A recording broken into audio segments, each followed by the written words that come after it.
اور جی نگینہ احساس تعلیمی وظائف، اور مس تہمینہ احساس نشو و نما، مس عابدہ عظیم احساس جو راشن رعایت ہے۔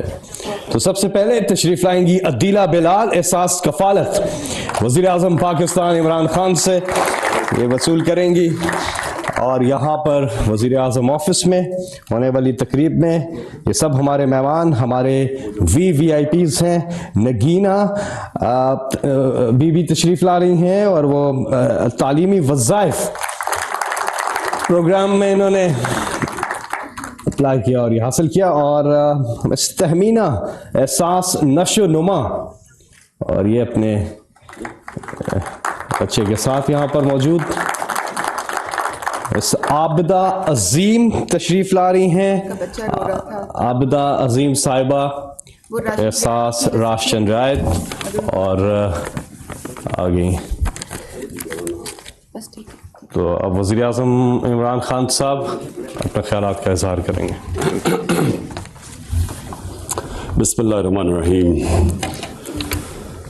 اللہ تیری عبادت کرتے ہیں، تیرے سے ہی مدد مانگتے ہیں۔ میں سب سے پہلے ڈاکٹر ثانیہ نشتر بہت آپ کو خراج تحسین پیش کرنا چاہتا ہوں۔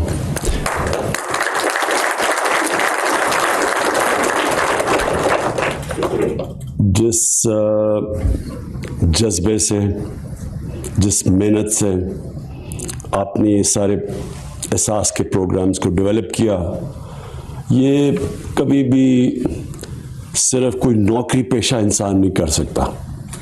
یہ وہ انسان کر سکتا ہے جس میں انسانیت کا درد ہو، اور جس میں اللہ کے اوپر ایمان رکھنے والا انسان ہو، کیونکہ اللہ نے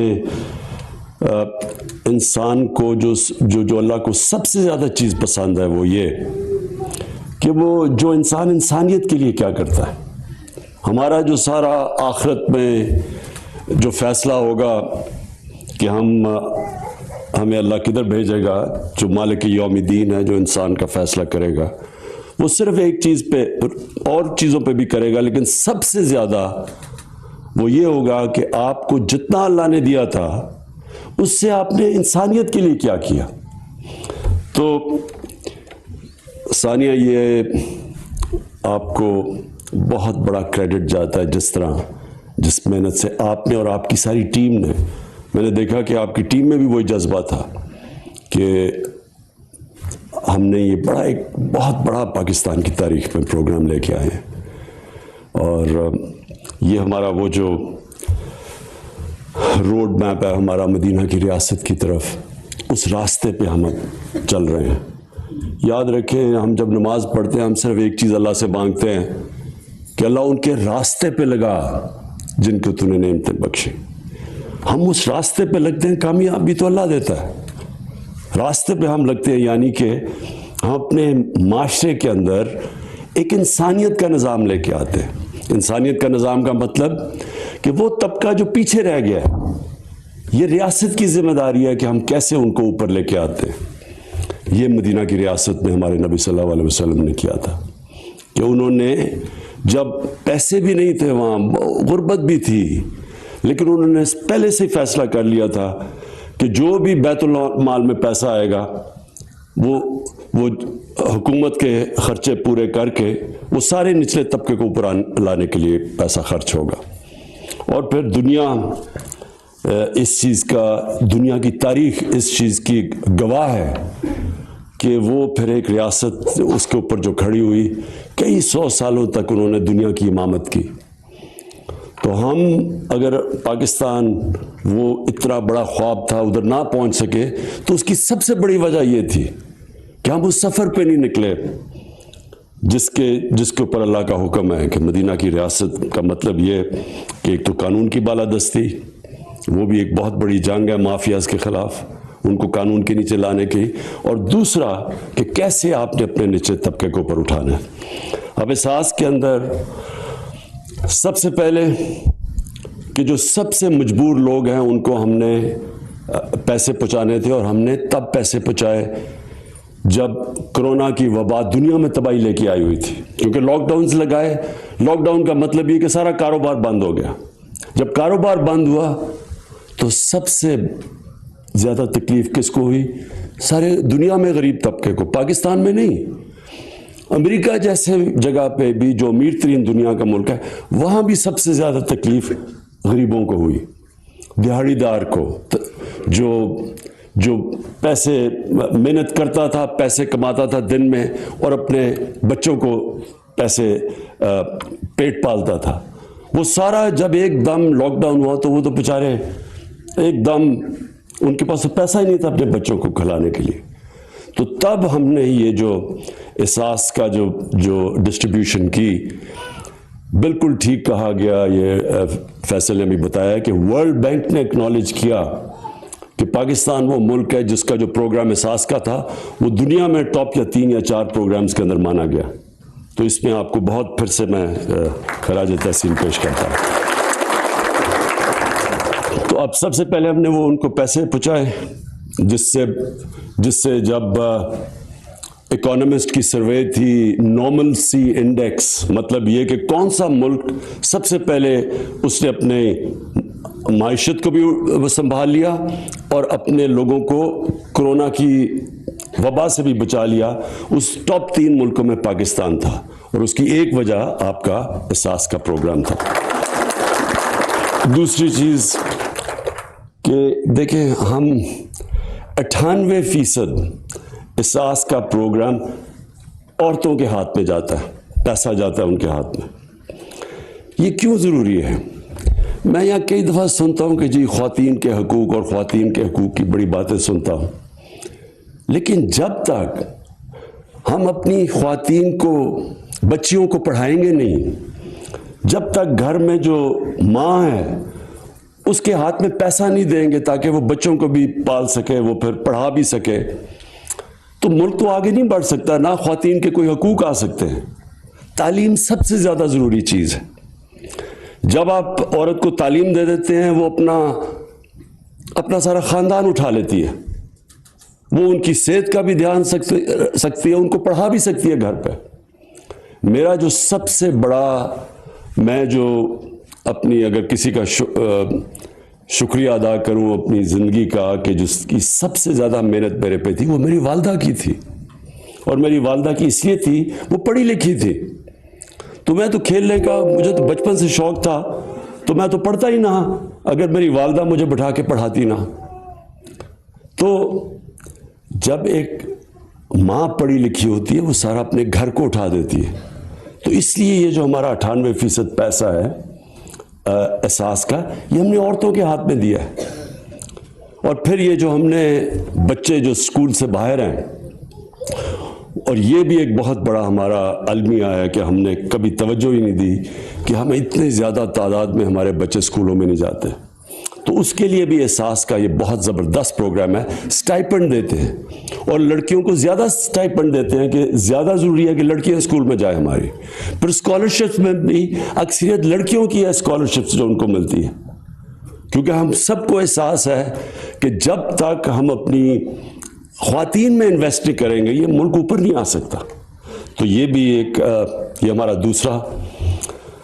اور پھر تیسرا سٹنٹنگ میں پھر سے جن لوگوں کو نہیں پتا کہ جب ایک بچے کو پہلے اپنی زندگی کے 3 سال میں خوراک پوری نہیں ملتی, اس کا نہ قد پورا پہنچتا ہے اور نہ اس کی جو برین ہے وہ پوری اتنا بڑی ہوتی ہے. یہ اتنا بڑا ظلم ہے کہ ایک بچے کو آپ پہلے سے زندگی کی ریس میں پیچھے چھوڑ دیں, صرف اس لیے کہ ہم اس کو خوراک نہیں پوری دے سکتے. اور یہ کبھی کسی نے اس کے اوپر توجہ نہیں دی. ابھی بھی ہمارا یہ پروگرام اب پہلے پائلٹ پروجیکٹ کیا گیا, اور اب ہر ڈسٹرکٹ کے اندر یہ شروع ہوگا. اس کے اندر پیسہ بڑا چاہیے. ہم انشاءاللہ, میں آپ کو سب کو, یہ میری اپنی قوم سے وعدہ ہے کہ جیسے جیسے آپ ہمیں ٹیکس دیتے رہیں گے, اور ہماری ٹیکس بڑھتا جا رہا ہے, اللہ کا شکر ہے ریکارڈ ٹیکس ہے پاکستان میں اس وقت. یہ ٹیکس نہ ہوتا تو نہ میں تیل اور ڈیزل اور بجلی میں چھوٹ نہ دے سکتا لوگوں کو. جو ہم نے 10 روپے تیل اور ڈیزل کم کیا, اور ہم نے جو بجلی 5 روپے یونٹ کم کیا, یہ صرف اس لیے کہ ہمارا ٹیکس کلیکشن بڑھی ہے. تو جس طرح مدینہ کی ریاست میں جب بھی پیسہ آتا تھا بیت المال میں تو وہ اسٹیٹ کی ضروریات پوری کر کے وہ سارا نچلے طبقے کو چلا جاتا تھا.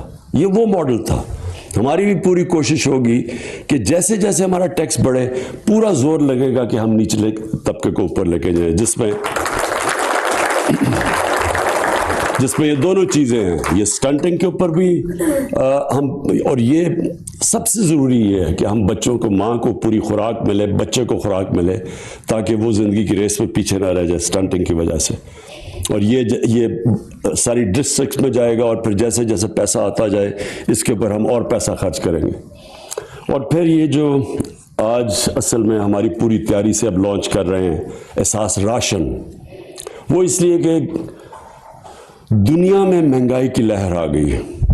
یہ میں آپ سب کو یہ سمجھانا چاہتا ہوں کہ یہ صرف پاکستان میں اتنی مہنگائی نہیں ہے.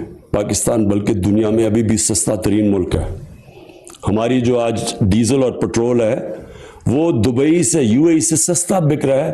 ان کا اپنا زمین سے تیل نکلتا ہے, اس سے سستا آج ہم پاکستان میں ڈیزل اور پٹرول دے رہے ہیں. سارے بر صغیر میں سب سے سستا ہے, تاکہ ہم لوگوں کے اوپر بوجھ نہ پڑے. کیونکہ جب ڈیزل اور پٹرول مہنگا ہوتا ہے, ٹرانسپورٹ مہنگی ہوتی ہے, اس سے ساری چیزیں مہنگی ہو جاتی ہیں. تو ہم نے وہ مہنگائی روکنے کے لیے یہ بہت بڑی سبسڈی دی ہے.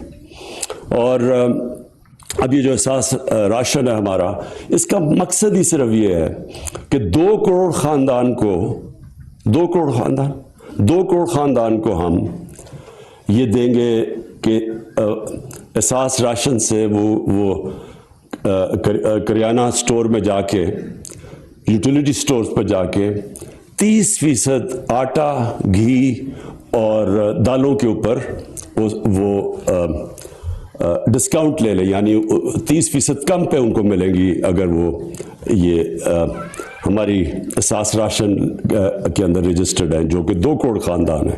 یہ بھی مقصد یہ کہ لوگوں کے اوپر یہ جو بوجھ مہنگائی کا ہے وہ لوگوں کے اوپر ہم کم کریں. اور پھر میں وعدہ کرتا ہوں کہ انشاءاللہ جیسے ہی ہمارے پاس ٹیکس بڑھتی جائے گی, ہماری پوری کوشش ہوگی کہ ہم اور مدد کریں اس طبقے کی جو اس وقت مہنگائی کی لپیٹ پہ ہے.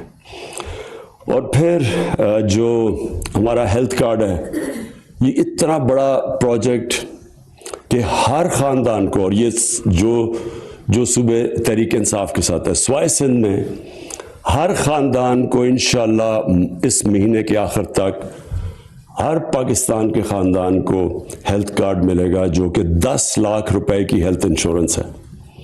یہ اس لیے ضروری ہے کہ ہمارے غریب گھرانوں کے اندر کئی دفعہ بیماری ہوتی ہے, بچے بیمار یا ماں باپ بیمار, تو صرف اس لیے علاج نہیں کروا سکتے کہ گھر میں پیسہ نہیں ہے. اب اس سے یہ جو احساس, یہ جو ہمارا ہیلتھ کارڈ ہے, یہ کسی بھی ہسپتال میں جا کے ایک پاکستان کا غریب خاندان اپنا علاج کروا سکتا ہے. اس کا مطلب کہ پرائیویٹ ہاسپٹلز میں جا سکتے ہیں, جہاں آج تک غریب گھرانے میں کوئی سوچ بھی نہیں سکتا کہ پرائیویٹ ہاسپٹل میں جائیں. مجھے ڈاکٹرز ہاسپٹل کے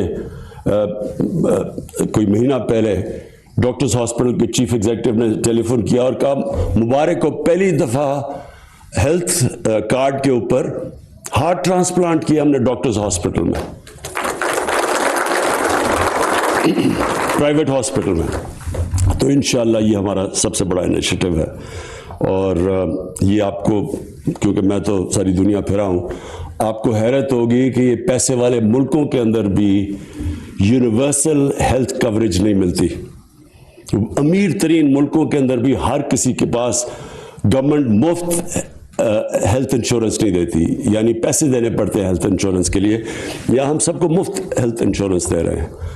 اور وہ اس کا مقصد آخر میں یہ ہے میرا کہ ہمارا ملک وہی مدینہ کی طرز کے اوپر ایک فلاحی ریاست بنے.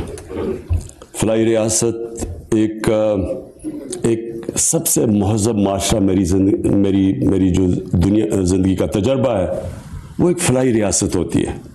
میں جب اسکول میں تھا تو میں جب برطانیہ گیا پہلی دفعہ, تو زندگی میں پہلی دفعہ میں نے ایک فلاحی ریاست دیکھی.